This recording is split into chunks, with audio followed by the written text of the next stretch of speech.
Yeah, I think what you're doing is great, and Thank you. for me, I'm glad and proud as an Arab to see that you have 500,000 followers Thank who are you. learning language, and specifically Arabic. But I'm curious, do you have a lot of Italian students? Yeah, yes, yes. A lot. A lot of Italian students. And I have even the real courses, يعني real language course, which I hold now online.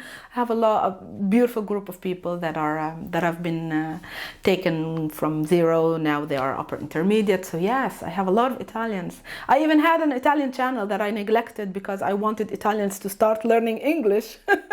I wanted to speak to the whole world, and I wanted them to make this small effort in understanding my Arabic through English, in English. So I neglected the Italian channel, and I have a lot of Italians who just like, Maha, why did you stop the Italian courses? I said, okay, but I didn't stop. I have the courses in English. And since I had a lot of public in Italy, I really neglected them.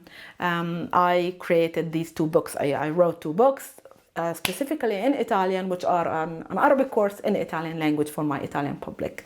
Where can we find this? You can find this in Amazon.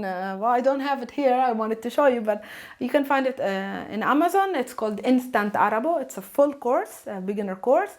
And another one is called Come Scrivere in Arabo, which concentrates more on the writing system of our letters, which are so beautiful and the easiest part, by the way. So if you're learning Arabic, don't worry about the letters.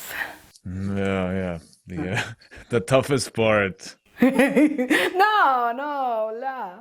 Really, it's the easiest Okay, part. what would you say is the best advice you can give for learning Arabic? Find you an Arab speaking friend.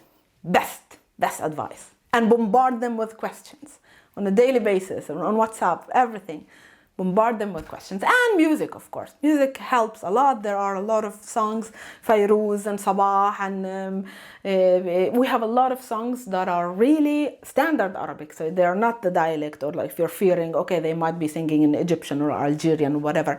We have poems turned into songs sung by the best of our Arabic artists, our Arabic speaking artists, such as Fairuz, and they are real standard Arabic songs, poems sung by her. So yeah, music helps a lot. I have a lot of my real students who have direct contact with me on my phone. I have every day about 10-20 questions coming from songs. Okay, Mahaba, what does he want to say in this sentence? أنا بحبك كتير. What? Yes, it's good. It's good to have, of course, a teacher, a friendly teacher that you can ask out of the classroom. But getting a friend is the best, because I'm learning German. I have a German friend, and she's helping me like twice the quantity of me sitting with a book and learning the grammar. Yeah. So yeah. Why is that? So music, obviously, for rhythm, helps you learn, but why does having a friend help you better than your just like what I said with teaching the language. The mission is through the language, to get them to learn the culture. If you have a friend, he's already a friend, so you're interested in his culture and how he lives, and the only thing that is missing is the language. So you have already the interest, and you want to improve it by getting to know the language. While otherwise, people who are interested in the language I had something. People are interested in the language. I can push some culture through the language, and by having a friend, you're already interested in the culture. He is your friend. You like him. You have a very easy, simple way, or the fastest way to get to learn the language, through something that you already love. Yeah, which is your absolutely, yeah. friend and his culture. They're the perfect door to you knowing about this place, because they're also Yeah. teaching you expressions you might not Of discover course, elsewhere. expressions, food. Maybe you go and eat food with him, and you say, okay, what is it called? Maqlubi. Maqlubi. What is the meaning of maqlubi? It's flipped. So you start qalaba. Okay, qalaba is to flip. A lot. I'm talking from experience. My German friend is helping me tons, getting to know the language, because I'm already in love with her, and her culture. يعني خلاص, that's already, I like it.